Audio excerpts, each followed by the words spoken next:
Nacional de la Iglesia Evangélica de Noruega, de la Iglesia Luterana, aceptó el fenómeno homosexual, pero lo aceptó en la Cámara de los Obispos.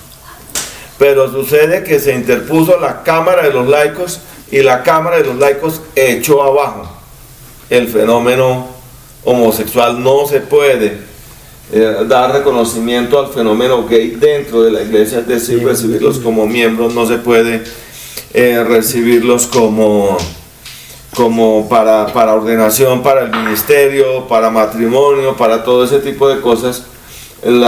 Exactamente la Cámara de los Laicos fue la que echó atrás el asunto. Ahorita en Finlandia la Iglesia Luterana acepta, y eso es el sínodo general de la Iglesia Luterana, acepta el fenómeno homosexual, pero la Cámara de los Laicos puede responder.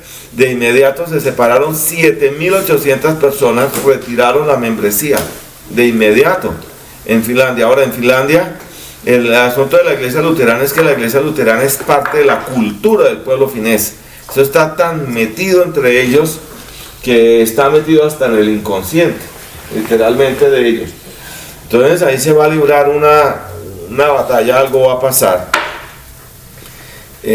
Pues en este año tuve la oportunidad de casar a una parejita, y él es alemán y ella colombiana, y el alemán me decía, bueno, no hay, en el caso de Alemania ahorita, dice, realmente la gente se está reuniendo por las casas, se están saliendo a granel. La Iglesia Luterana perdió 487.000 miembros de junio del año pasado a junio de este año, la estatal, ¿no? Entonces yo le pregunté exactamente a qué se debió el fenómeno. Dijo, es que allá no hay nada.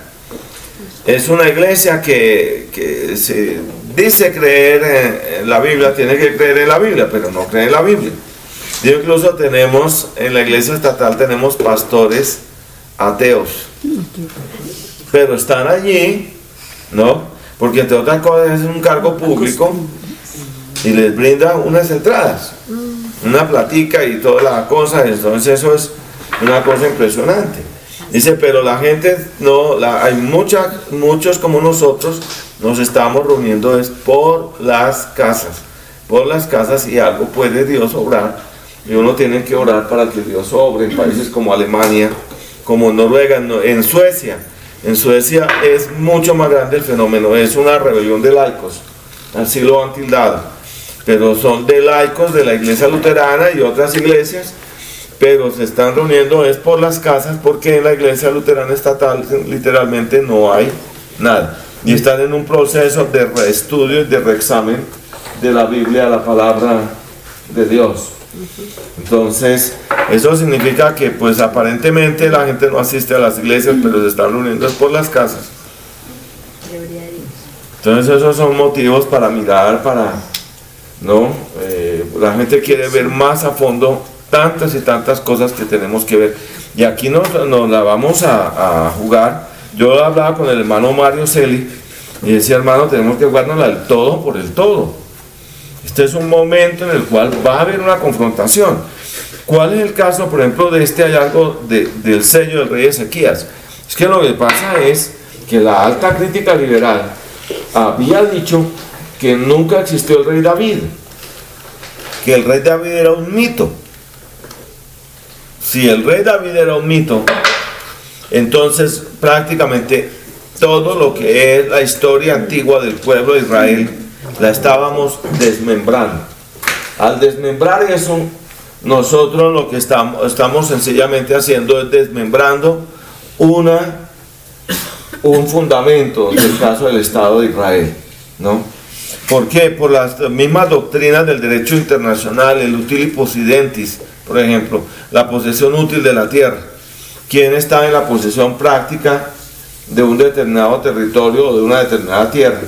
Y la idea que ha pregonado Palestina es que ellos sí son el pueblo legítimo antiguo, pero que nunca hubo tal cosa de un pueblo de Israel que tuviera un templo grande como el templo de Salomón, que eso realmente, es decir, los israelíes son como los recién venidos. Pero cuando se dan estos hallazgos, ¿no? Primero, esto reporta para la veracidad de la historia bíblica. Segundo, esto reporta también para que Israel pueda decir un momento, aquí hay un derecho de posesión legítima sobre esta tierra. Lo que pasó fue que nos sacaron, ¿no? Pero sucede que nunca ha dejado de haber judíos en Eretz Israel. Nunca. Siempre ha habido un uso, una posesión, siempre ha habido allí una pequeña minoría judía menospreciada, que no se le ha reconocido su derecho a la posesión de la tierra, pero Israel siempre ha sido el dueño de la tierra. Y ese pueblo fue sacado, y ese pueblo preservó su identidad, y ese pueblo está reclamando algo que le corresponde, ¿no?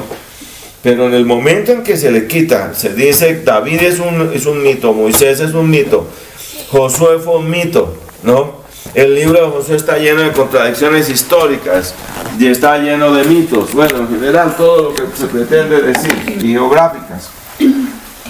Bueno, cuando eso pasa, lo que en términos reales, claros y concretos está sucediendo es que no solamente se le está quitando la legitimidad al mensaje del Evangelio, sino que se le está quitando la legitimidad a la disputa por el territorio de Israel, de Eretz Israel, ¿no? Entonces sobre esto, mire, por ejemplo, ya sobre esto Israel puede decir un momento, espere un momentico, si existió el rey Ezequías es porque hubo un ancestro que se llamó David. Nosotros toda la vida nos hemos empeñado en esto, en que tenemos un árbol genealógico de la genealogía de los reyes de Israel, y sucede que sí hubo un rey que se llamó Ezequías, y ese rey era judío, ¿no? Bueno, entonces son muchas cosas que tenemos que mirar. Además de eso está todo este fenómeno que desemboca hacia la Reforma Protestante del siglo XVI. Y esto es una cosa que lo venimos conversando, yo lo he venido conversando ahí en la puerta de la emisora con el hermano Edgar Castaño. Yo no sé qué va a hacer él, porque él es el presidente de SEDECOL, pero él es el pastor de la Iglesia Bautista Central aquí de Bogotá. Sucede que cuando nosotros estamos hablando del quinto centenario de la Reforma Protestante, entonces la idea es y esa es una idea molestísima, es realmente molestísima, que convocamos a todo el zoológico evangélico, ¿no? Y a todo el zoológico evangélico le vamos a decir, estamos celebrando el mensaje de la Reforma y no sé qué, cuando nosotros vamos a ver el mensaje real de la Reforma Protestante del siglo XVI. Es un mensaje de un carácter nutridamente bíblico y fundamental. A esas alturas aparece que entonces, por ejemplo, el movimiento de la fe, que ha sido el movimiento que ha interpenetrado todo, porque es que todo el mundo habla de la teología de la prosperidad, pero no habla del árbol, la teología de la prosperidad es el fruto de un árbol que es el movimiento de la fe. Y sucede que cuando vamos a mirar lo que enseña el movimiento de la fe, incluso es un elemento mucho contrario al mensaje bíblico de la Reforma. Y entonces incluso la mayoría de las iglesias lo que dicen, nosotros estamos con la Reforma porque nosotros creemos en la justificación por la fe. Pero es una doctrina que si la vamos a ver, cuando nosotros la miramos se usa ya como una fachada. ¿Puede explicar, de pronto para los que no saben qué es el movimiento de la fe? De pronto hay hermanos que de pronto no están familiarizados con el término. No, el término del movimiento de la fe. Es que el término del movimiento de la fe en sí tiene que ver con un personaje que se llamó Frederick Kenyon. Frederick Kenyon fue un elemento que mezcló elementos de la doctrina evangélica pentecostal que sostenía en un criterio antibíblicamente que después de uno haber tenido el nuevo nacimiento podía llegar a tener y tenía una segunda experiencia que se llamó el bautismo de poder del Espíritu Santo, y que uno en el bautismo del poder del Espíritu Santo forzosamente hablaría en lenguas, ¿no? Y entonces tendría la dotación de poder y dotaciones de milagros en general. Y Kenyon tomó esa doctrina, ¿no? La idea original de los clásicos pentecostales antiguos fue cuando surge el movimiento pentecostal hace 100 años. Cuando eso surgió en California y en el avivamiento de Topeka, en Kansas, fue que cuando recibiéramos el bautismo de poder del Espíritu Santo, podríamos derrotar la carne, derrotar las pasiones y llegar a un estado cabal de santidad, mediante el cual casi que llegamos a ser sin pecado, que era la idea que ellos originalmente procuraron. Pero el movimiento pentecostal surge incluso en unos lugares muy humildes, ¿no? Y en ese momento incluso las iglesias norteamericanas están divididas en blancas, negros, pero en el movimiento pentecostal casi no hubo, aunque sí hubo esas tendencias, pero no hubo tanto esa tendencia racista. Y surge, por ejemplo, en gallineros, en galpones, donde se reunían para orar, y hasta que llegara el bautismo de poder del Espíritu Santo y que todos hablaran en lengua, la gente comenzaba a caerse porque estaba bajo la presencia del poder del Espíritu Santo, una cantidad de cosas. Pero ese movimiento fue un movimiento que caló en las masas populares y es un movimiento que se multiplica, y surgen ahí denominaciones como Asambleas de Dios, como la Iglesia Evangélica Cuadrangular, y hay otras denominaciones más pequeñas que surgen precisamente en ese avivamiento, en aras de ir más que de la primera experiencia de la conversión a la segunda experiencia.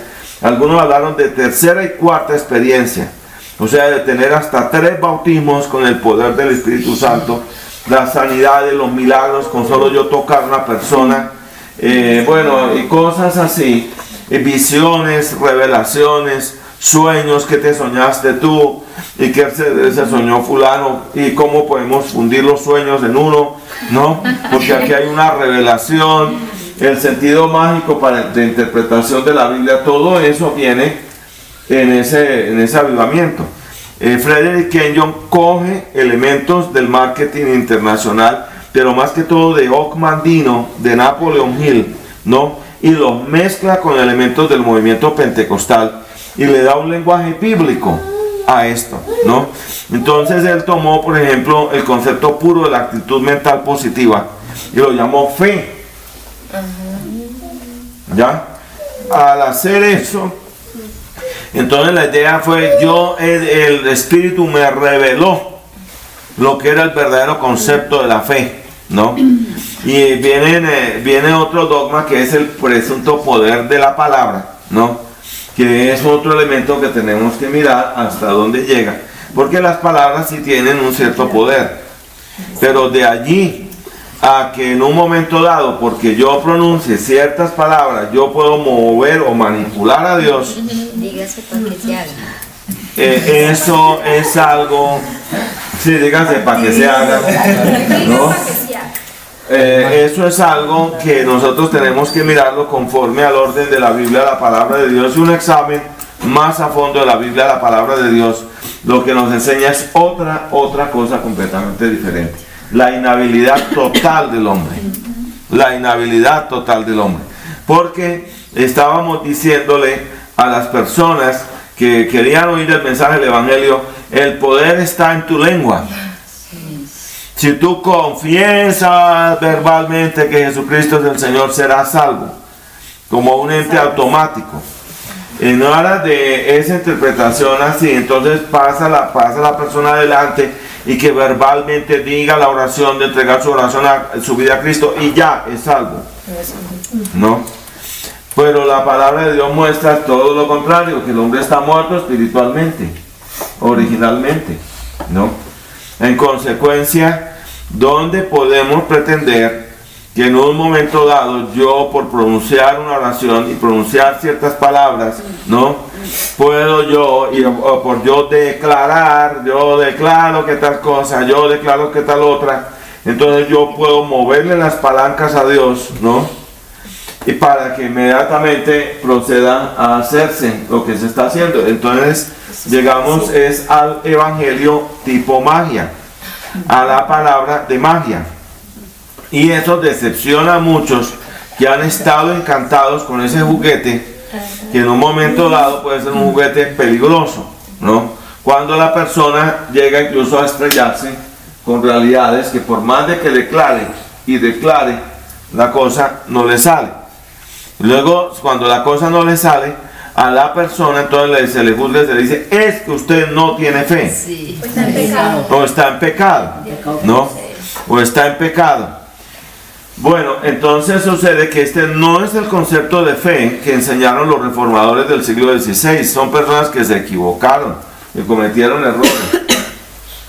Y exactamente los que sí, dentro de ese orden, porque es que significa sanidad del cuerpo, sanidad de las finanzas y sanidad de otra serie de cosas, y entonces el creyente que en un momento dado pasa por limitaciones económicas está en pecado, no tiene fe o no es salvo, y una cantidad de cosas que pueden meterle de duda a una persona de una fe franciscana, pero de una fe al fin, ¿no?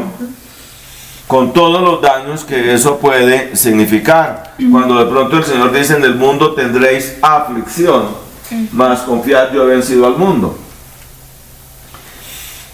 Eso significa que es un engaño decirle al mundo, la iglesia evangélica celebra y reconoce la reforma, porque el mensaje de la reforma realmente lo han desplazado y lo han colocado en tercer nivel, en tercera clase, bien hacia atrás, bien hacia atrás.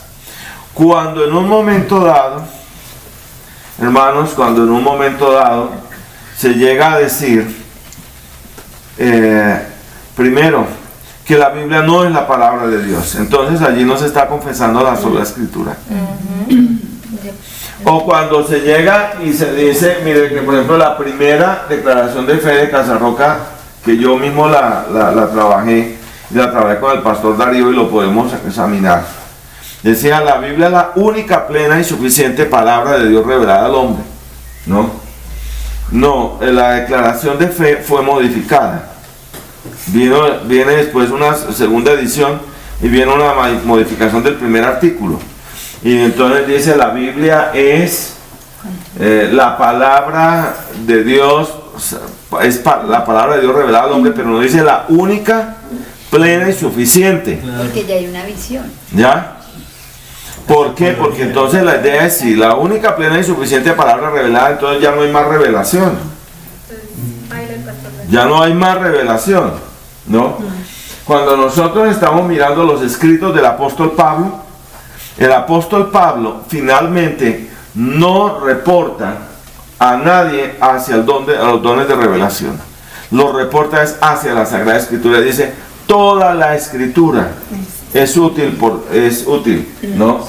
Es inspirada por Dios. Y noten que reporta a la Sagrada Escritura. Incluso Pedro dice, nosotros vimos al Señor Jesús, lo vimos en la transfiguración, pero tenemos también la palabra profética más segura.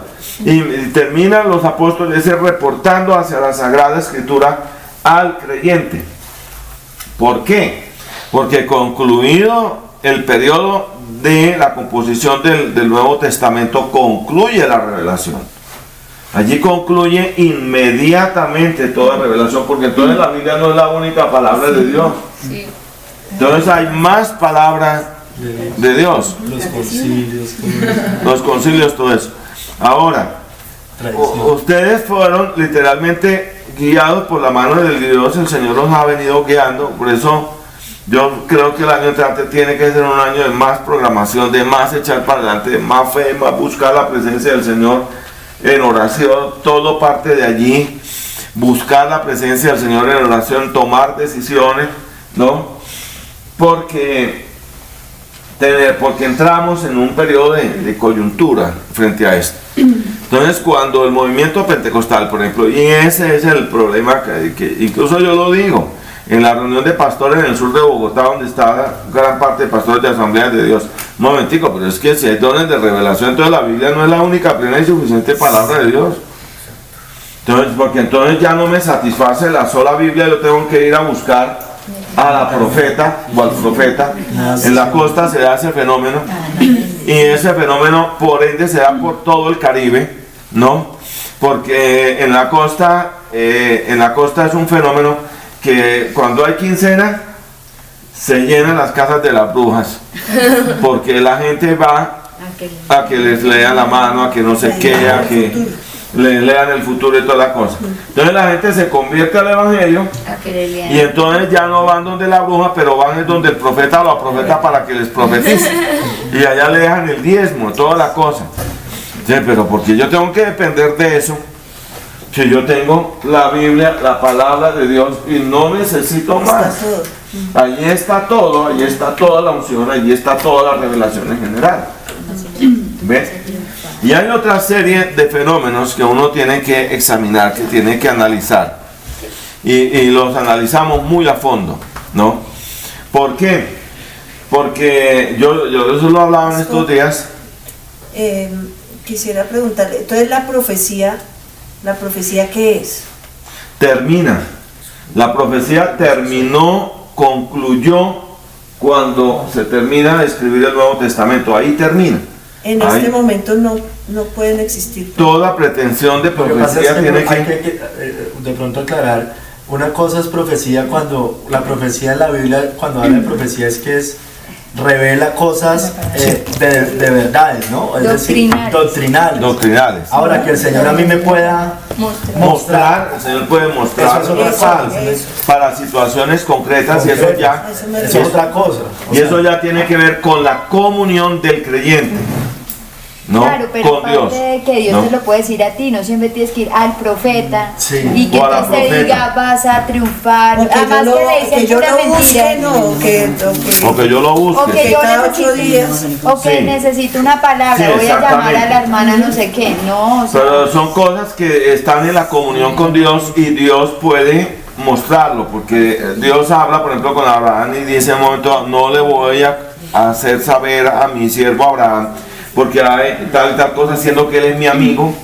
Hay unos niveles de comunión, y en esos niveles de comunión Dios puede mostrarle a las personas, puede hablarles, puede hacerles ver cosas. O sea, te dice, no estudies tal cosa, directamente, no te metas en tal negocio, pero no hagas incluso todo tiene que estar sentado en la palabra de Dios. Cuando uno tiene una comunión con el Señor, cuando uno tiene una comunión con el Señor, y es una comunión directa con Dios y auténtica con el Señor puede mostrar y los muestra cosas. Hay ocasiones en que usted va a abrir incluso detalles, como ir a abrir una cuenta en un banco, y donde usted no siente paz en su corazón. ¿Por qué? Porque Dios revela su voluntad. La voluntad de Dios se evidencia por tres cosas. La palabra de Dios primero, que lo que se vaya a hacer esté conforme a la palabra de Dios. Segundo, el Espíritu de Dios. En lo que tiene que ver con el Espíritu de Dios, tiene que ver con una comunión viva, ¿no? Una comunión viva con Dios. Y el Espíritu de Dios en un momento dado le puede decir: no pase, no lo haga. ¿Por qué, Señor? Yo no sé, pero es que al abrir esta cuenta yo no siento paz. Yo no siento paz en abrirlo. No sé, pero es algo que cuando hay una comunión con Dios, hay una claridad interior en su vida y hay certeza. Pero cuando no, y es porque el Espíritu de Dios está diciendo: no lo haga, no lo haga, no lo haga. ¿Ya? Y lo otro son las circunstancias. Las circunstancias. ¿Por qué? Porque cuando es la voluntad de Dios, Dios abre las puertas para algo. O cuando Dios las cierra, las cierra. Y uno dice: Señor, pero si voy con todo, y nada, y las puertas cerradas, completamente cerradas, ¿no? Entonces dice uno: pero ¿qué es esto? ¿No? Pero todo parte de una comunión personal con Dios. Personal con Dios. Es que, por ejemplo, una nueva revelación es lo que hacen en el G12, que a este señor, el Señor supuestamente le mostró que tenía una nueva visión y que a través de las células, etcétera, etcétera. Eso es una nueva visión, eso es una nueva revelación. La Biblia ya determinó cómo se debe manejar la iglesia, cómo se debe predicar, etcétera, etcétera. Entonces aquí empiezan a hacer una serie de cosas adicionales. Por ejemplo, lo que hace Roma con la infalibilidad papal. El Papa se declara y dice, cuando habla ex cátedra, que dice que es inspirado por el Espíritu Santo, dice, bueno, ahorita ya no es esto, sino ahorita es esto. Entonces se supone que eso es una nueva revelación. Eso también está fuera de la Escritura. Fuera de la Escritura. Y casi todos fuera de los la Escritura. tienen, Dios me dio tal visión. O Dios me dio la nueva visión. Fue sobre eso que la Reforma del siglo XVI dijo la sola Escritura. Porque la Iglesia Romana lo que dijo fue, un momentico, nosotros tenemos la Sagrada Escritura, pero no solamente eso, sino que tenemos la tradición de la iglesia, y por el don sobrenatural de la tradición de la iglesia, nosotros tenemos la revelación, la interpretación correcta del texto sagrado, ¿no? Entonces, no es solamente la Biblia, es la visión más la tradición de la iglesia. Y cuando el Papa habla por el Espíritu Santo y habla es cátedras, ¿no? Habla es cátedra. Entonces es una revelación perfecta. Por eso dice que es obligatorio para todo ser humano poder ser salvo estar sometido al Papa Romano. E incluso lo que dice la iglesia dice es asentir a todo aquello que la iglesia enseña, ¿no? Y no dudar de nada, ¿no? Sí. Y la psicología también termina siendo va en contra de la sola Escritura, lo que hacen ahorita en todas las iglesias, la psicología, la sanidad interior, todo eso termina siendo adicional a lo que es la sola Escritura, que es suficiente para nosotros. Que es suficiente. Igual también hay otra manera, porque te dicen, Roma, o sea, la iglesia moderna lo aplica y dice, es que tú debes seguir donde fuiste plantado, y uno dice, ¿cómo así? O ese libro de autoridad espiritual, que hace como que lo que diga el líder, tú te tienes que sujetar, si tú te vas, estás en rebeldía. Nunca. Ese es otro tópico de vista, por ejemplo, que hay que volverlo a enseñar a los creyentes, que es saludable. Porque la palabra de Dios sí enseña que debe haber una sujeción a la autoridad pastoral. Pero no, lo que no enseña la palabra de Dios es un servilismo mediante el cual yo dependa de el ministerio pastoral para ser salvo o para tener una comunión con Dios. Depender de una persona. La comunión es directa con Dios. La comunión es directa con Dios. No es una comunión a través del pastor o a través de lo que me diga mi consejera o mi líder espiritual, ¿no? Que incluso le llega a decir con qué colores se debe vestir esta semana o cosas por el estilo, que eso es completamente antibíblico hoy. Porque el creyente depende de una comunión directa con Dios. Porque se trata de un pastorado, no de un sacerdocio. Y en eso tenemos que ser enfáticos. El pastorado es diferente. El velo se rompió. Claro, el velo se rompió. Y hay una comunión directa del creyente con Dios. El creyente tiene que aprender a tener esa comunión y ese trato personal con Dios, ¿no? Ahora, el movimiento de la fe tiene un factor, y es que sostenga lo que sostenga de labios para afuera. Lo cierto es que enseña un evangelio sin cruz, ¿no?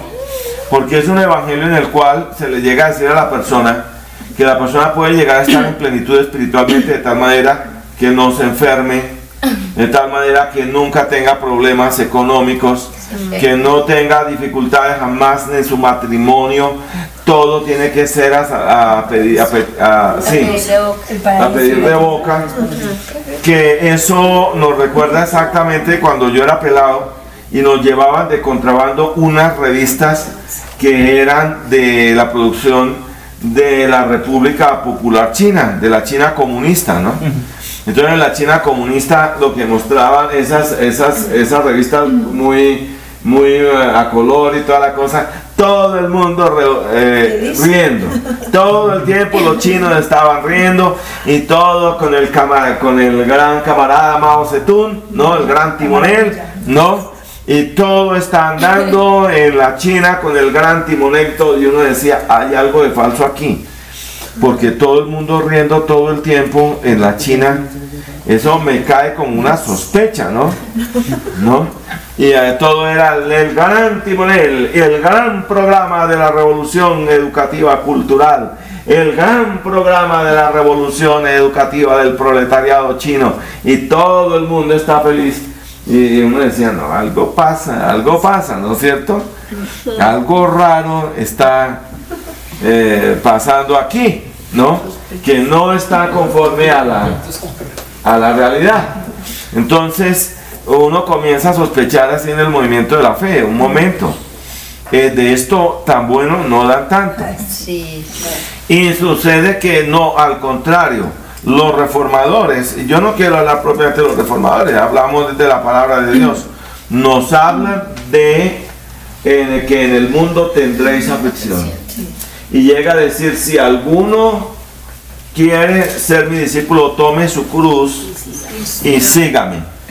Y Lutero habló de la teología de la cruz, de un morir a nosotros mismos, de un negarnos a nosotros mismos, de un ajustarnos al orden de Dios, que eso le duele a nuestra carne, y que le duele, ¿no? Pero sucede que ese modelo exactamente lo condena el movimiento de la fe. Dice que está por fuera completamente de toda base. Y exactamente los que prosperan son los líderes del movimiento de la fe, que son los avivatos del paseo, ¿no? Son los que prosperan. Y Daniela Patricia hace un tiempo llegó y me mostró en su smartphone, dijo, mira papá, lo que me pasaron, no sé qué, de las mansiones de los líderes del movimiento de la fe. Aparece entre otras Joyce Meyer con una mansión como de $11 millones. ¿No? Joel Austin en general. Bueno, una cosa impresionante.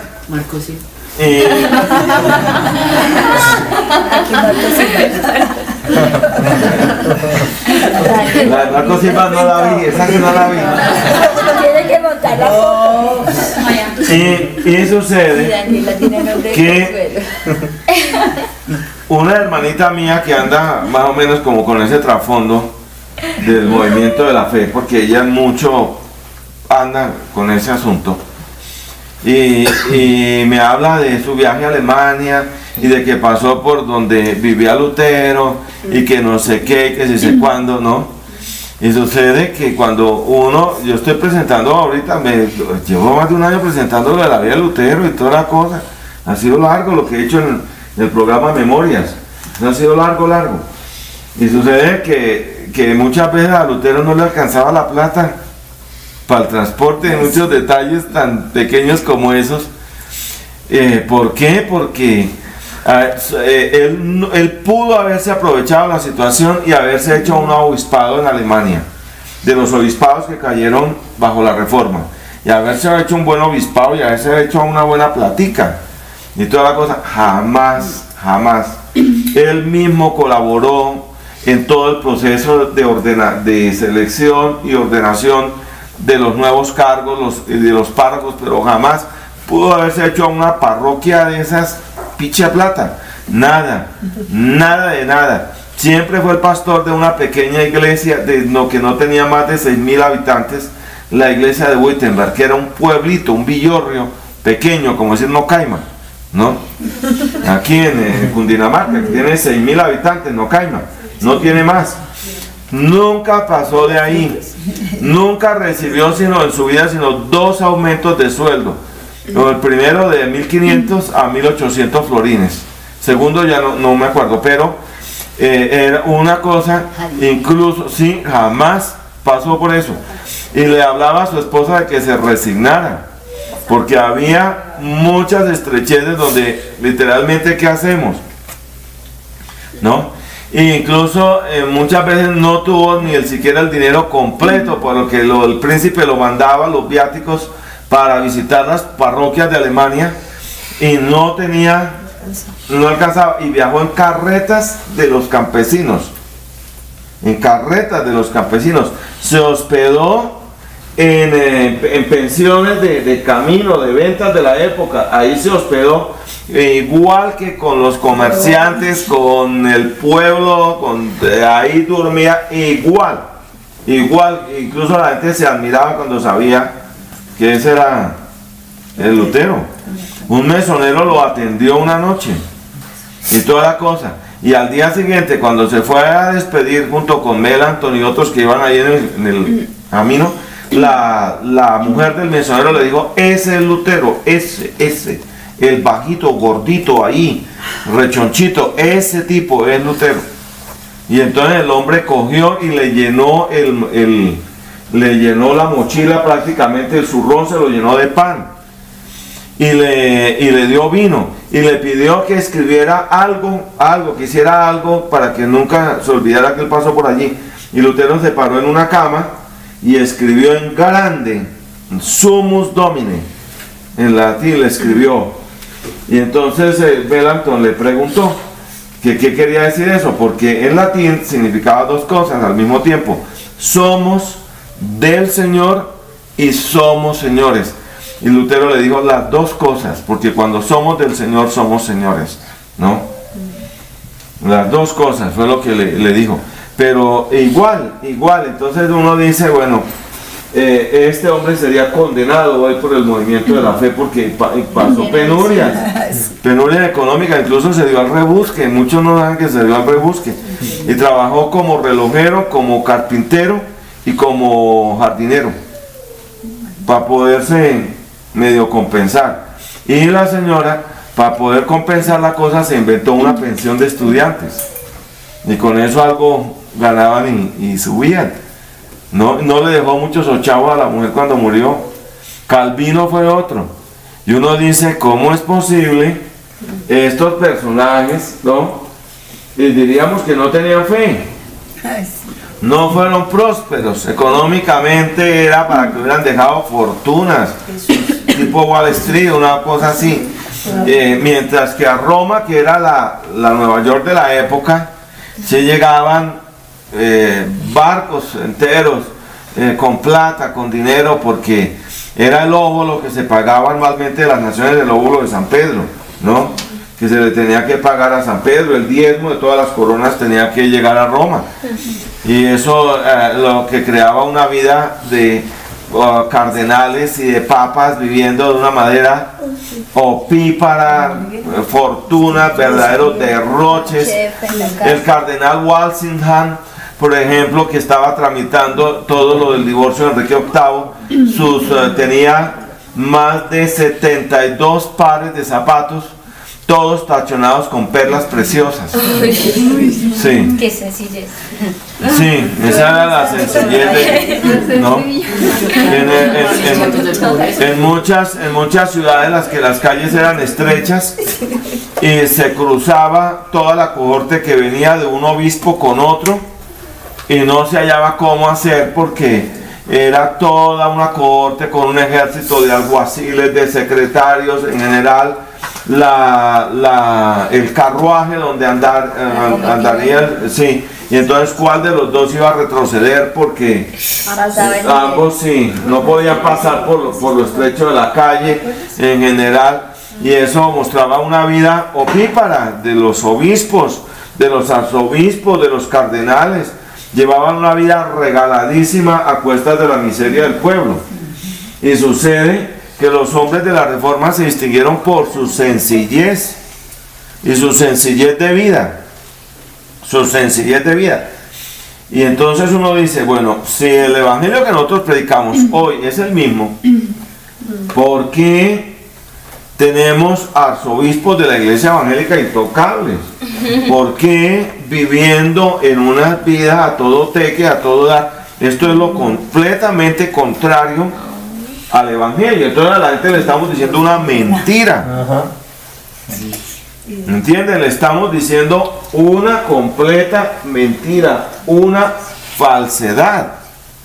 Y entonces se da la eventualidad de que todo este fenómeno de reexamen de la Biblia, la palabra de Dios, y de reexamen a fondo, tiene que ser para una confrontación y para decir qué pena, pero ese evangelio que se está predicando no es el evangelio de la verdad, de la honra y de la gloria de Dios. Amén. ¿No? No, es que todos estamos porque todos creemos en la justificación por la fe y no sé qué. Pero lo que no saben es cuando, bueno, estoy dando una conferencia de historia, pero yo espero estar sirviendo con esto porque que Lutero dijo algo con respecto a eso. Él dijo, en la doctrina de la justificación por la fe, con esa doctrina, o todo queda en pie o todo se cae. Aquí no hay más, esta no es una doctrina más. Esto es un elemento o que está, todo está en pie o todo se va para el suelo, ¿no? ¿Qué pasó? En su momento él fue una persona al que se le pusieron trampas, y él incluso quedó admirado porque no sabía cómo hacer. Había unos elementos progresistas de la iglesia romana que quisieron darle como una especie de aval generoso en una conferencia que se llamó la Conferencia de Regensburgo, 3 teólogos por el lado de la Reforma y 3 teólogos por el lado de la iglesia romana, y reconocen la justificación por la fe.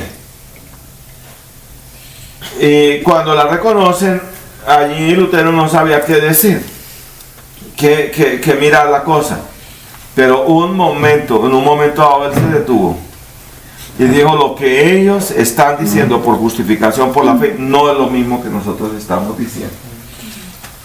Entonces dijo: bueno, ¿cómo así? ¿Cuál es el problema? Si ellos están reconociendo la justificación por la fe, dijo, ellos hablan de una justificación infusa. ¿Qué es infusa? Significa que al aplicarle a la persona los sacramentos, la persona recibe automáticamente por la aplicación. Es decir, ¿qué es la fe infusa? Esto es bueno tenerlo en cuenta. Es que la iglesia romana tiene unos elementos que son potestativos de ella, ¿no? Y es la única que dice tenerlos con seguridad de recibido de Cristo nuestro Señor. Son los 7 sacramentos. En los 7 sacramentos hay un elemento material, ¿ya? Y ese elemento material es un elemento que representa por similitud, pero contiene por consagración un poder. Esa consagración se da en el momento en que el sacerdote hace el rito respectivo para el respectivo sacramento. Y cuando el sacerdote pronuncia verbalmente la fórmula, ese elemento puesto en alguna parte del cuerpo obra un poder espiritual. Entonces, ¿cómo es el asunto? Por ejemplo, cuando se da el bautismo del niño, entonces el sacerdote dice ego baptizote in nombre di Padre, di Figlio e di Spiriti Santi, José Eliodoro Junín, ¿no? Entonces dice que en ese momento, al pronunciar el sacerdote la fórmula que dice yo te bautizo en el nombre del Padre, del Hijo y del Espíritu Santo, en ese momento el niño recibe el Espíritu Santo. En ese momento, por haber pronunciado la fórmula, aplicándole el agua, ¿no? Se une el poder divino con el agua, y al aplicársele a la cabeza del niño, al cuerpo del niño, aplicársele el agua, al hacerse esa aplicación, el niño recibe el Espíritu Santo, recibe el perdón del pecado original, recibe el nuevo nacimiento y la entrada a la iglesia de Dios. 4 cosas recibe el niño. ¿Ya? Y así sucesivamente. Hay otros beneficios en cada uno de los sacramentos. Hay en el sacramento de clave, un sacramento clave para la iglesia romana, el sacramento de la penitencia, donde en el sacramento de la penitencia todo comienza por el acto de la contrición y la confesión de pecados, en los cuales la persona debe por adelantado confesar los pecados mortales de los cuales se acuerdan, porque hay pecados mortales y veniales. Primero tiene que confesar los pecados mortales, luego debe confesar los pecados veniales de los cuales se acuerde, si tiene memoria de sus pecados veniales, debe confesarlos, y viene una penitencia. En la penitencia generalmente tiene que haber un elemento material, de una u otra manera, donde la persona debe cumplir estrictamente con esa penitencia, y una vez cumplida, el sacerdote ya levantará la mano y dirá: ego ti absolvo in nombre di Padre, di Figlio y di Spirito Santi, amén. En ese momento todas las penas eternas por esos pecados confesados quedan inmediatamente perdonadas, pero se requiere la fórmula verbal del sacerdote. Ahora sí, la oración de fe es no, porque quedan las penas temporales. Entonces la persona va a pagarlo en el purgatorio. ¿Cuáles son las penas temporales? Sí, las penas temporales son, digamos, por el hecho de que el pecado generó una mancha en el alma de la persona. En consecuencia, esa persona no puede entrar al cielo con esa mancha. Entonces tiene que purgarlo en el purgatorio. Obligatorio. Solo los que son esos. ¿Ya? Entonces, ¿qué pasa? Esa fórmula la tiene el sacerdote. ¿Ya? Esa fórmula la tiene el sacerdote, y son cosas que incluso el sacerdote las tendrá hasta el día que él muera.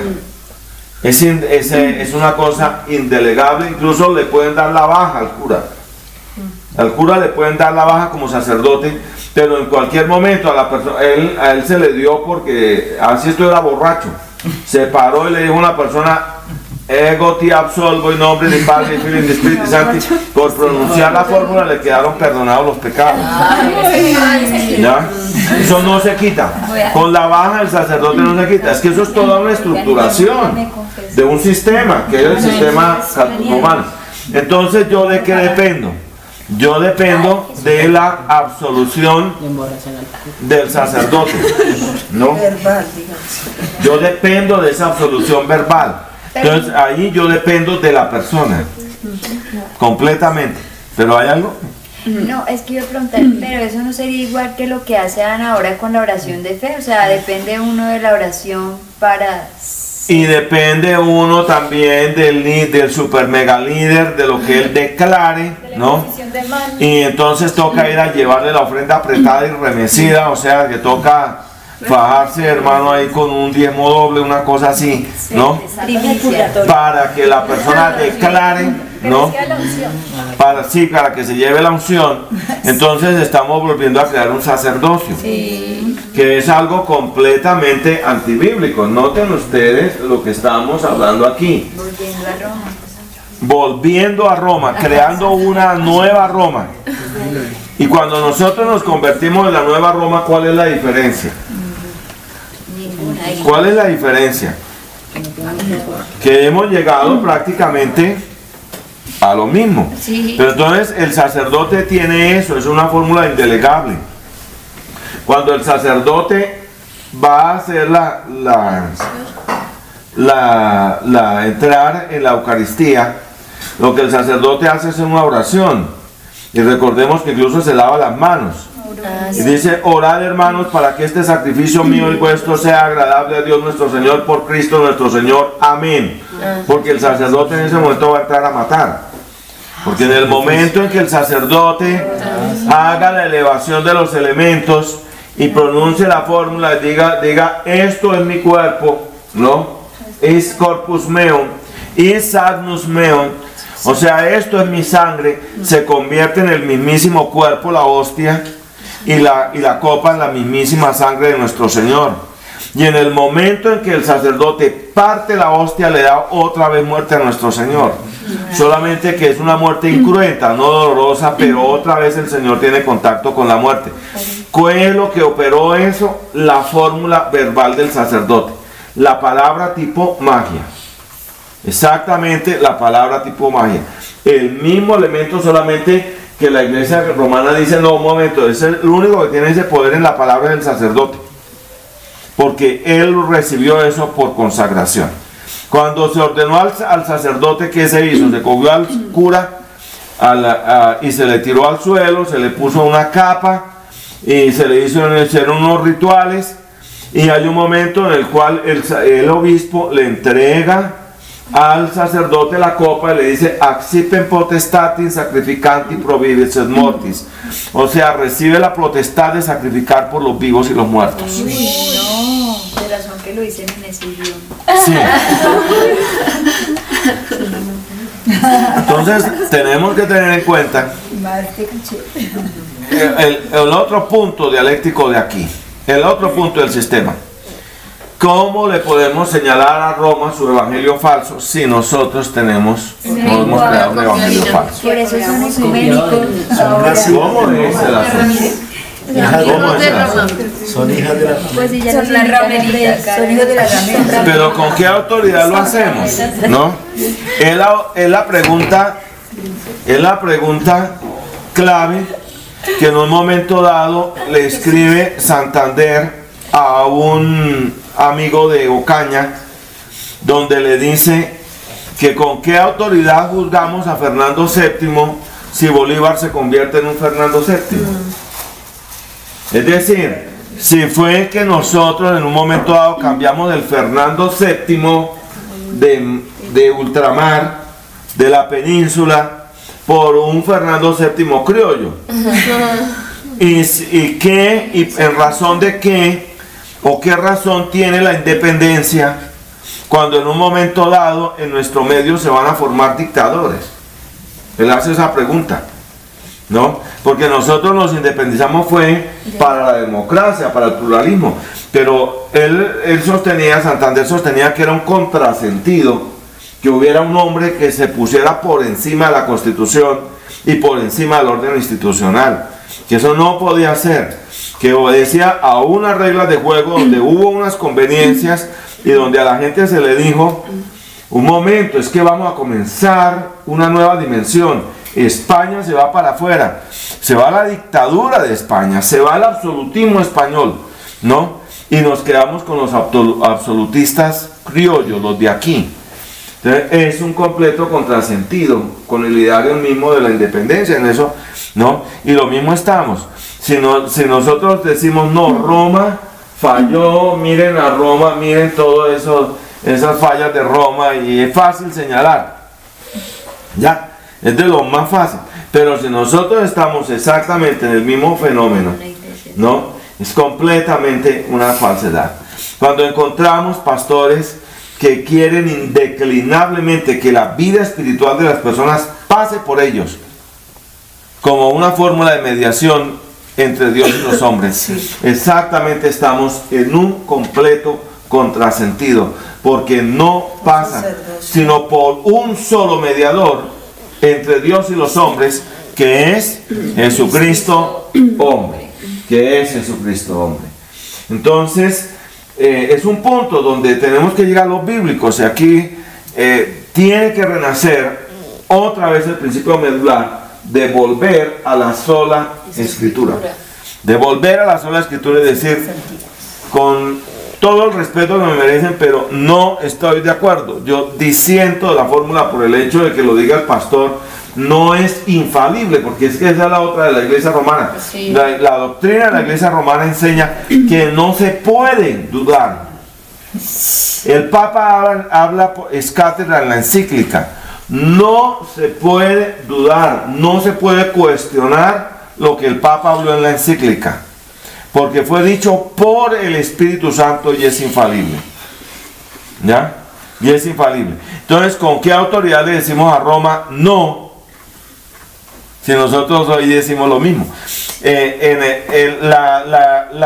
La Reforma le hizo un planteamiento a la Iglesia Católica y le dijo, hoy no existe el ministerio apostólico. El ministerio de los apóstoles no existe en el orden bíblico. La iglesia romana decía, sí existe. La tenemos nosotros en el Papa y en los obispos, sus legítimos representantes.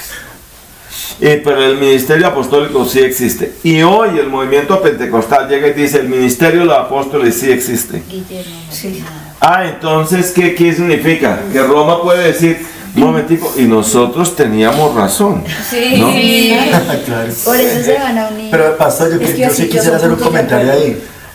No es que, o sea, no es que nosotros no tengamos autoridad o estas iglesias no es que no tengan autoridad, claro que no la tienen, pero es que de todos modos no lo van a hacer porque son unas hijas de ellos, o sea, están en lo mismo finalmente. O sea, finalmente Roma, uno cuando ve la historia y mira todo, uno lee por ejemplo los documentos de Alberto Rivera, uno sabe que todas esas iglesias que están en esas cosas es porque finalmente son formadas por los mismos de la iglesia romana, van, infiltran y hacen este tipo de cosas. Dicen a los hermanos católicos, todo, o sea, son de los mismos. Entonces por eso es que a esas personas no se les puede, o sea, claro, pues no lo van a hacer y de hecho no lo hacen. Usted nunca los ve a ellos denunciando a Roma, por eso son ecuménicos, porque están en lo mismo, son de la... Rick Warren. Exacto. Rick Warren. Es que imagínense ustedes la decepción que a mí me nace, no sé con ustedes, porque originalmente Rick Warren pintaba muy bien. Apariencia. Y cómo se desdibuja de esa manera tan impresionante, Estaba puesto por ¿no?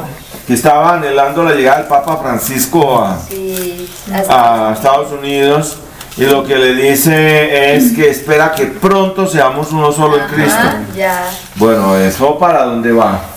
Sí. ¿Eso para dónde va? Y pasó que el principal pastor carismático en Suecia, después de uno de esos cultos de corte carismático, de unción y de todo, llega y se levanta y dice, hermanos, tengo algo que comunicarles, y es que mi esposa y yo hemos decidido hacernos católicos. Sí. Y entramos a la comunión con la Iglesia Católica. Quedaron mudos. No los estamos invitando a ustedes propiamente, pero nosotros sí vamos a hacernos católicos. Pero eso es parte de un show que se está montando. Son infiltrados. O sea, lo que están haciendo es distraer a la gente para que no conozca la Biblia y que cada cristiano de una iglesia de esas vea al pastor líder como el Papa, entonces no le discuten nada y lo siguen en lo que él dice. Y ese es el asunto. Nosotros partimos de un punto pivotal que fue la idea de que cada creyente debía tener la Biblia. Y para tener la Biblia se requería que supiera leer y escribir. ¿Por qué? Porque entonces en esas condiciones la persona sí podría leer la Biblia, y el sentido original, real, fue que las personas pudieran tener la Biblia y llevarla, o en la iglesia ir donde estuviera ahí el atril y pararse y leer la Biblia, mirarla en el culto, fuera del culto, pues, y mirar y advertir si lo que se había predicado estaba conforme a la Biblia, a la palabra de Dios. Pronto muchos comenzaron a darse cuenta que el bautismo de niños no tenía una base bíblica, y comenzaron a examinar y a cuestionarse en conciencia sobre ese fenómeno, pero porque estaban ¿qué? Tenían el conocimiento. La Biblia directamente. La Biblia directamente.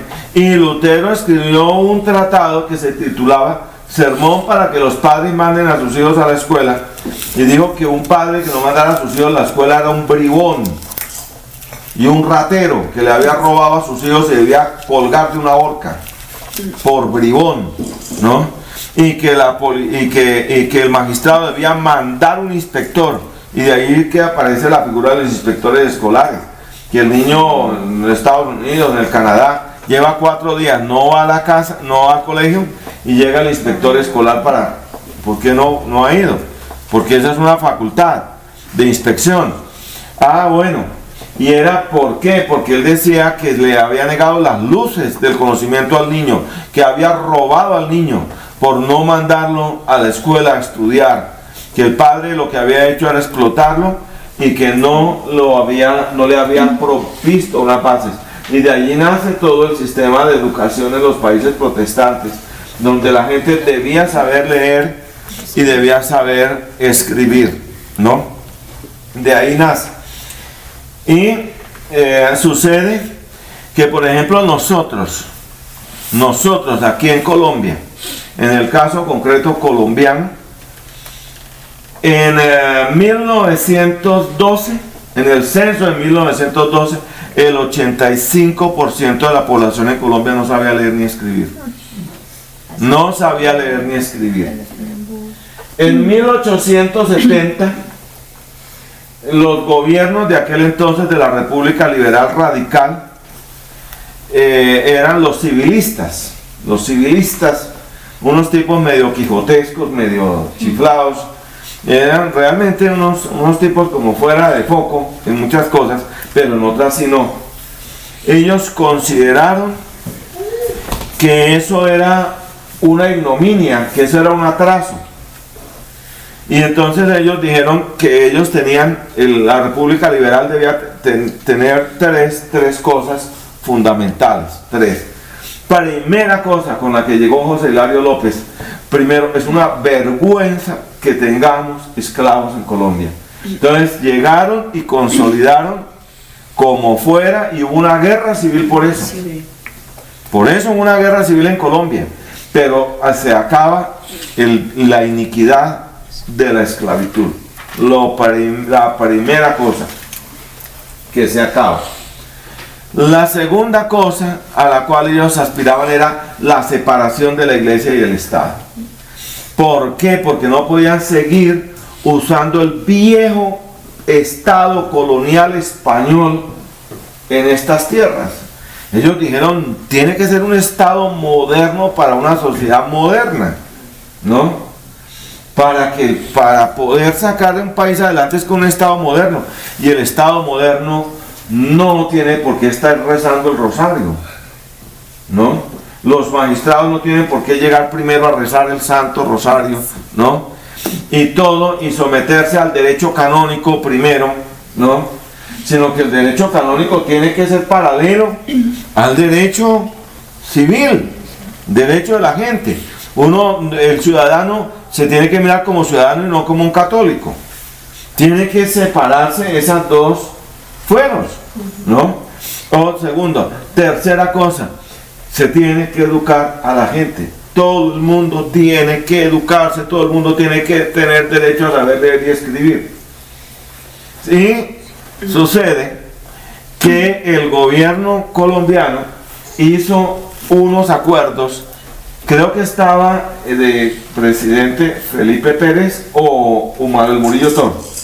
Hacen unos acuerdos con el gobierno de Alemania para traer profesores de Alemania, pero no solamente profesores. El país no tenía carreteras, el país no tenía lo que tenía hoy, pero había que traer útiles escolares, había que traer pianos, violines, laboratorios de física, laboratorios de química. La gente debía dejar de estudiar esa cuestión de estar estudiando la escolástica de Santo Tomás de Aquino, porque eso no sirve para hacer puentes, ni carreteras, eso no sirve, ¿ya? Entonces había que modernizar la educación, y había que traer las carreras técnicas, las ingenierías, y gente que supiera de matemáticas. Había que traer eso al país, porque estábamos pero atrasados, estábamos en una situación terrible, pero mejor dicho, en las antípodas, ¿ya? Y hicieron ese contrato. Y aparte de eso, se inventaron que debían darle entrada a la inmigración extranjera. Es decir, toda esa cantidad de colonias que hay por allá en Suecia, gente que quiere venirse en masa, dejémosla que entren, que lleguen para colonizar tierra y que lleguen para, bueno. ¿Y qué pasó? ¿Cuál fue el asunto que nosotros nos pasó en eso? Imagínense ustedes. Primero, ¿no? La autoridad jerárquica católica de Yarumal estableció que sí podían venir suecos al territorio de Antioquia, pero tenían que hacerse católicos, porque no se les podía dar tierras en colonización para que convivieran con los católicos, porque eso no se podía, porque eso iba a generar problemas, y el problema era ellos. Entonces, primera cosa, no pueden venir a Colombia porque aquí no son católicos y se tienen que convertir en católicos aquí en Colombia. Eso no se lo dijo el gobierno, pero eso fue lo que se les predicó a esa gente. O sea, a este país no vengan porque aquí, este es un país de cafres. ¿Ya? Lo otro, los profesores eran protestantes. La mayoría eran profesores protestantes. Se iba a trasladar a un doctor, Karl Ullmann, a Antioquia. Sucedió que hubo que cambiarlo por otro que fuera católico, porque no se podía, porque ese educador era protestante, y no se podía porque el territorio era católico. Imagínense ustedes. Entonces, ¿qué pasó? Esos tipos llegaron a educar y el método era muy bueno, el método era mejor del que pensábamos. Y fue tan bueno que la gente se dedicó a construir escuelas. Entonces, con los presupuestos de las alcaldías municipales, hagamos un edificio grande, acomodé lugar para comenzar a adaptar esto, y la idea resultó. Pero en ese momento, la que patrocinó la guerra civil fue la Iglesia Católica. Porque la Iglesia prefería un pueblo analfabeta pero fiel católico que un pueblo que fuera a perder su fe con esos herejes protestantes que venían a traer el iluminismo, el racionalismo, el escepticismo y de pronto las teologías de Lutero y de Calvino. Sí, eso pasó. Eso pasó. ¿Y qué hizo la Iglesia romana? Hizo bazares, recogió diezmos, hizo de todo, financió los ejércitos para levantarse contra el gobierno de don Aquileo Parra, una guerra que duró de un año, que comienza el 11 de julio de 1876 y llega hasta agosto del año de 1877, ¿no? Y la guerra en cuestión de armas la ganó el gobierno, pero perdió la educación. ¿Por qué perdió la educación? Les voy a decir por qué perdió la educación. Perdió la educación porque en el proceso de la guerra, primero los obispos bajo excomunión prohibieron a todos los profesores, a todos los padres de familia, enviar a sus hijos a esas escuelas que eran semilleros del protestantismo. Entonces, que la gente perdía su alma si mandaba a los niños a esos engendros, a esos antros, así se les llamó. Así lo llamó el obispo de Pamplona. Así lo llamaron otros obispos de la Iglesia romana en ese momento a los colegios que se hicieron. Y cuando viene, pues naturalmente el cruce de ejércitos. Ejércitos van, ejércitos vienen.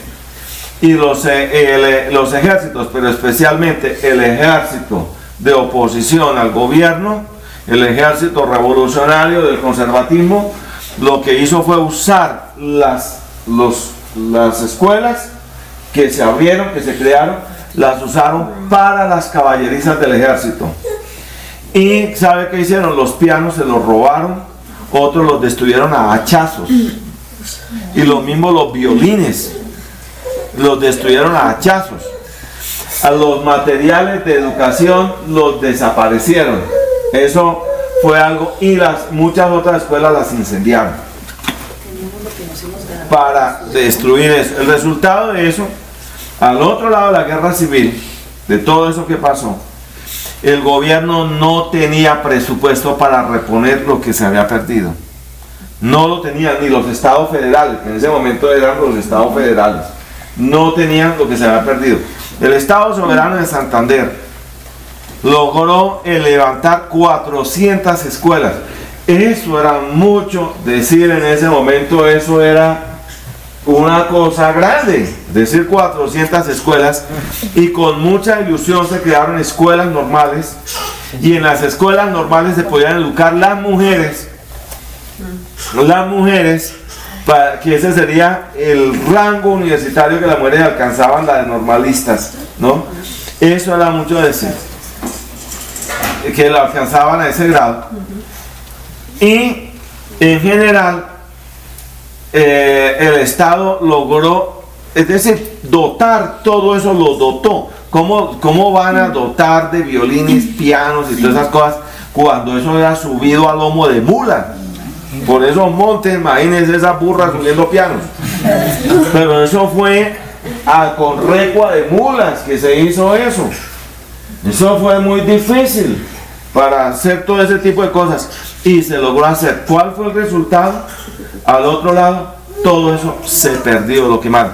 ¿Cuántas escuelas, dice don Alberto Blum, pedagogo alemán del Estado Soberano de Santander, dice cuántas escuelas quedaron en pie? 48. Imagínense ustedes, 48, ¿ya? 48 quedaron en pie. Digo, ¿cuántas quedaron funcionando? 18 nomás. En esas condiciones, ¿quién perdió? El pueblo. El pueblo el que perdió. Pero en los periódicos de la época, como el Tradicionalista, por ejemplo, lo que dijo era que el pueblo colombiano había vindicado su tradición hispano-católica. Que esa era una vindicación muy clara y una evidencia de que no se podía pasar por encima del hecho católico del país. Eso pasó. Al otro lado, entonces llegó Núñez al poder y con el conservatismo, y Núñez dijo que iba a educar el país. En 1912 teníamos una cifra de analfabetismo igual. No habíamos hecho absolutamente nada. Nada. Era tan real que cuando Jorge Eliezer Gaitán fue alcalde de Bogotá en los años 30, cuando él llega a ser alcalde de Bogotá, el tranvía, para poderle señalarle a la gente las rutas del tranvía, había que hacerlo con colores, ¿ya? Con colores, porque sucede que por los avisos había mucha gente que vivía en Bogotá y no sabía leer ni escribir, y no sabía qué ruta era la que iba a coger el tranvía, porque el tranvía cogía diferentes rutas. Entonces, pues, la gente distinguía era por colores. El tranvía, este es el tranvía que me lleva a Las Cruces, o este es el tranvía que me lleva a tal parte, porque la gente no sabía leer ni escribir. Terrible. Un sistema de dominación, pero se salvaba la religión, y es cuando convertimos el evangelio en una religión y la terminamos convirtiendo en una alienación. Pero el evangelio dice es todo lo contrario. Si el Hijo os libertares, seréis verdaderamente libres. No es si el apóstol me liberta, no es si me trae la unción, seré verdaderamente libre. Si el Hijo os libertares, seréis verdaderamente libres. Y el Evangelio en su forma real es una revolución. Nosotros somos los que hemos hecho del Evangelio una religión. Y eso con un daño gravísimo. El movimiento de la fe ha hecho mucho daño con todas esas doctrinas falsas de que si la persona pasa por una dificultad, o pasa por un hospital, o pasa por una crisis, es porque está en pecado, porque no tiene fe. El daño de eso es espantoso, sencillamente espantoso. Y nosotros estamos precisamente en función de señalar todo eso. Primero, la Biblia es veraz, es la palabra de Dios. Segundo, la persona tiene aquí un fundamento para una comunión directa con Dios. Tercero, no me busque a mí, busque, no ponga la mirada en mí, ponga la mirada en el Señor. Y lo otro es que no hay entonces en consecuencia una casta que es el problema que tenemos, y es el problema cuando nos creamos unas plataformas y entonces los que suben arriba son los ungidos y son la casta, y todos los demás abajo mirando y dependiendo de la casta que subió arriba. De los líderes. ¿Sí? Cuando vino el movimiento de los hermanos Plymouth, los hermanos libres no permitieron, y hasta hoy en muchos no permiten que haya plataformas, ni permiten que haya estrados, ni nada de eso, sino que todos tienen que estar a un mismo nivel, y el culto es circular, y todos pueden de una u otra manera orar o tener una participación, por una sencilla razón, mi hermano: el culto por sí mismo, el culto es de todos, de todos. Eso no significa que nos vayamos a un democratismo, porque también hay un orden, y la Biblia dice: el que preside con solicitud, significa con un orden solícito, ¿no? Y el que preside es la autoridad, pero eso significa claramente que no existe tal cosa de la casta, es que yo soy el humilde, es que a uno eso lo engloba, hermano. Y uno termina el sermón y afuera, pastor, qué bendición, y venga, ore por mí, un viejito. Porque salen volando para que nadie les hable. Sí, salen ungidos, saquen rápido. Ay, sí, porque es que hay uno, hermanito, que se inventó un túnel para salir, porque es que si la gente lo toca le quita la unción. Sí, que son esas cosas. Imagínense, cuando la Biblia dice: lo que palparon nuestras manos tocante el verbo de la vida, ¿no? Eso es lo que dice la palabra de Dios del Señor Jesús. Y digo: venid a mí, todos los que estáis trabajados y cargados, y yo os haré descansar, en general. Entonces estamos, imagínense usted que yo estaba leyendo y no lo traje. Uy, qué lástima, yo no lo traje.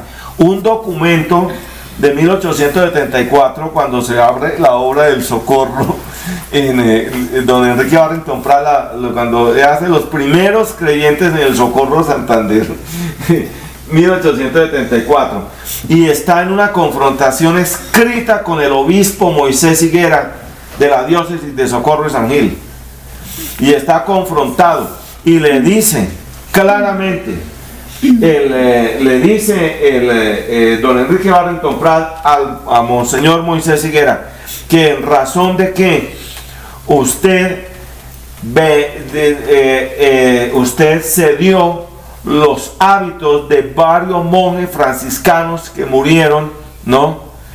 Para que, y los cede bajo ciertas indulgencias, o sea, que la gente pagó para que la gente se vista con esos hábitos en el momento de morir, los que compraron esas indulgencias, porque imagínense, entonces la persona en el momento en que estuviera muriente, vestida con el hábito de franciscano, entonces significaría que las virtudes de los méritos supererogatorios de esos monjes le pasarían a la persona, y esos méritos se le aplicarían para su salvación. Llegó vestido. ¿Ah? Pero nosotros vamos por un camino igual. Benny Hinn hace unas peregrinaciones hacia los huesos de Kathryn Kuhlman. Ay, no. Sí, para meter uno la mano allá por un hueco ahí y toda la cosa, y tocarlo para recibir la unción de los huesos de Kathryn Kuhlman. Pero eso también lo hizo Ricardo Rodríguez, el pastor de Avivamiento, hizo eso mismo. Bueno, entonces hay que escribir un libro que se llama "Y Roma tenía razón". Roma tenía razón. Pues eso mismo los Sí. católicos con uno de los que supuestamente ellos enterraron y van y lo tocan, entonces ya reciben poder. Pues la sangre de Juan Pablo II. Con la sangre de Juan La sangre de liquefacción del Papa Juan Pablo II. Yo le envié una cartica al pastor Darío, y pues sé que no, yo sabía que no me la contestaba porque se la envié exactamente el 2 de junio. Yo como que nunca contesté, ¿cierto? El 2 de junio, que fue cuando llegó la sangre en liquefacción del Papa y toda la vaina. Entonces yo le pregunto que cómo los podemos llamar a ellos nuestros hermanos en la fe, cuando están pesando ahí el cubículo donde está la sangre en liquefacción y todo ese tipo de supersticiones de la iglesia romana, cuando nada de eso encontramos en el Nuevo Testamento, nada, ni base absolutamente para eso. Entonces sucede que si nosotros hacemos lo mismo, Roma tenía razón. Si vamos en procesión en la nueva peregrinación, que es a Costa Rica, a recibir la unción del apóstol Chávez, sí, de Ronnie Chávez. Es que son dos chavetos que tenía América Latina. Chávez, que ya se murió, y el otro que todavía está vivo, ¿no? Sí, sí, sí. Imagínense ustedes. Ahí está el asunto. Entonces sucede que vamos a tener que escribir un libro que diga, y Roma tenía razón. En razón de que la unción de la iglesia romana, la que me da Roma, en el santuario de Fátima en España, o en el santuario de Loreto en Francia, o en el santuario de Roma, que es el más legítimo y el más grande. Entonces, en función de que es mala, y eso sí es idolatría cuando lo hace Roma, pero cuando nosotros lo hacemos no es idolatría. Para recibir el aceite ungido. El chicle ungido. Allá, el chicle ungido también. Sí, la unción de la escoba. La escoba unida, eso sí lo vi. ¿Y qué marca será? Cuando hablan los billetes. Ay, que hablan los billetes. Los billetes aprenden. Y una fila sí, pero uno tiene que llevar unos como $3,000 o $4,000 para que la profetisa Méndez le diga a uno, si uno le entrega por ahí un billete de $200, hágase para un lado que usted, mejor dicho, no sirve por una ofrenda pobre. Hermano, eso es mucho. Pero miren que igual todas las, pues porque hemos hablado con personas de esas congregaciones y ellos ya dicen que el catolicismo, que no lo ataquemos porque ellos son otra denominación. Es que ellos son otra denominación, que no entre, entonces yo digo, son de los mismos, o sea, cuando el Papa los llame a unirse, allá están todos de cabeza, todos. No hay diferencia. Roma tenía razón. No, volviendo a casa. Sí, volviendo a Roma. Sí, volviendo a casa. Entonces, volviendo a Roma, exactamente. Así es que llaman ellos. Volviendo a casa. Dice volviendo a casa. Además que las revistas de Alberto Rivera advertían que uno debía salir corriendo de cualquier congregación que le dijeran a uno que los católicos eran sus hermanos, que porque esa iglesia ya, eso ya no había vuelta para atrás, que eso ya iban para Roma. Y eso está pasando, o sea, ahora salir de ahí, pueblo. Sí, o sea, salid de ella, pueblo mío, salid, no seáis partícipes de sus abominaciones. ¿No? Cuando impulsamos y cogemos a un pobre como Alex Campos, decimos, vaya Roma, y él va y canta que somos uno en Cristo. y si le besó la mano al Papa. No, y en los Latin Grammy. Sí, infiltrados. Cuando ahora podemos celebrar Halloween. Sí, según Jesús. Ahora lo podemos hacer, hermano. Entonces, ¿en cuál evangelio sí, es? Jesús Adrián dijo, cuando me llamen yo me uniré a ellos, y lo escribió en Facebook y todo lo vi, y los que lo dijimos que como yo decía eso nos bloqueó y dijo que teníamos que amar a todos los católicos y que perdón a todos esos evangélicos locos que no lo respetaban. Yo los amo, pero no amo sus creencias. Es que ya estamos en el final. Con la cruz católica, y el crucifijo, ya tiene el Cristo, ya tiene el Cristo colgando. Esta semana. Pues es que él tenía que probar. No pliegue, no estaba pasando noticias, hermano. O sea, ya salió, soy católico, eso es lo que está diciendo. Pero es que él quería explorar los caminos. Es la cruz católica con el Cristo. O sea, con el Cristo la está muerto. De verdad, unas de esas tenía Chávez. Sí, como esas. Uy, no me diga eso, hermano. De todo eso. Entonces, hermanos, es para que estemos. Tener los ojos bien abiertos. Tener los ojos bien abiertos, porque miren ustedes, escúchenme, vamos a mirar un texto bíblico. En 1 Timoteo, capítulo 4.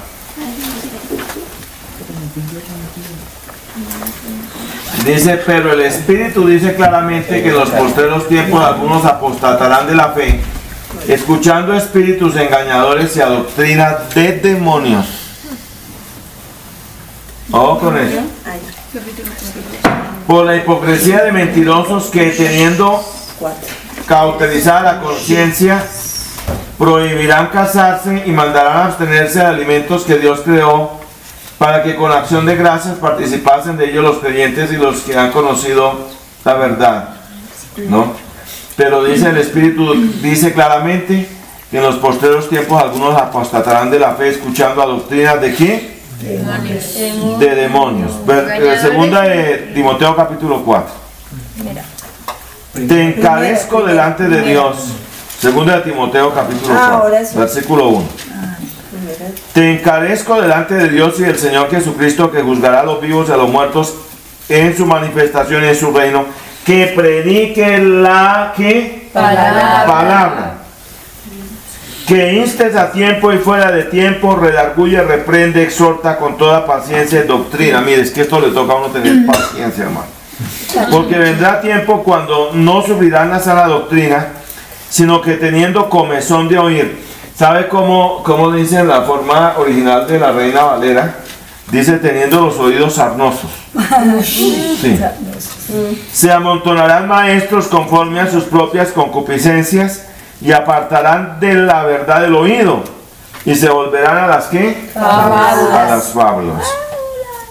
Pero más adelante que dice, pero tú sé sobrio en todo, soporta las aflicciones. ¿Se da cuenta? Y en el ministerio hay aflicciones, hay problemas, hay dificultades y hay aflicciones de todo tipo. Soporta las aflicciones, ¿no? Yo hoy estaba hablando con uno de los locutores de la emisora del Nuevo Continente y el hermano Ignacio Guevara, teniendo unos cultos que muy bendecidos y todo, llegaba a la casa y no había ni un huevo para comer. Pasando pruebas económicas, él pasó unas pruebas económicas tenaces. Muchos no se imaginan eso. Sucede que eso pasa. Dice, aflicciones, haz obra de evangelista, cumple tu ministerio. ¿No? Y Pablo pues ahí dice, porque yo ya estoy para ser sacrificado. Mire, eso no lo pueden decir muchos apóstoles de hoy, como Maldonado y otros, ¿no? Y el tiempo de mi partida está cercano. El tiempo de mi partida está cercano, es que ya lo está esperando la avioneta privada ahí en el aeropuerto, ¿no? He peleado la buena batalla, he acabado la carrera, he guardado la fe. Por lo demás me está guardada la corona de justicia, la cual me dará el Señor juez justo en aquel día, y no solo a mí, sino también a todos los que aman su venida.